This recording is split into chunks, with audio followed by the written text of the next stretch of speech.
Hello বন্ধুরা, তোমরা সবাই কেমন আছো? আশা করি তোমরা খুব ভালো আছো। আমরাও ভালো আছি। তো আমরা চলে গেছি বিয়ে বাড়িতে। একটা ভাইয়ের বিয়ে ছিল, গিয়ে দেখি বিয়ের তো নিয়ম শুরু হয়ে গেছে। ওখানে দেখো আমার মাম্মাম বসে আছে। আর এই বাড়ির নিয়মগুলো একটু আলাদা। প্রথমে বাড়ির যে ঠাকুরগুলো সেগুলো আগে পুজো হবে, তারপরে বিয়ের নিয়মগুলো করতে পারবে। তো শিব বাবা আর মনসা মায়ের পুজোটা হয়ে গেছে। এখানে দেখো আমার পিসিমণি মানে ছেলের মা দাঁড়িয়ে আছে, আর এটা আমার ভাইয়ের বউ আর একটা বোন। আর আরেকটা বোন আছে, ওই বোনটা দেখে তো বুঝে গেছে যে আমি ভিডিও করছি। ও তো ওখান থেকে চিৎকার করে বলছে হাই।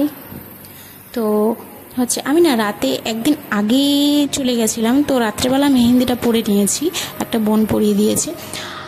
আমার তো ভালোই লেগেছে, সিম্পলভাবে পরিয়ে দিয়েছে, কালারটাও খুব সুন্দর এসেছে। তোমাদের কেমন লাগছে?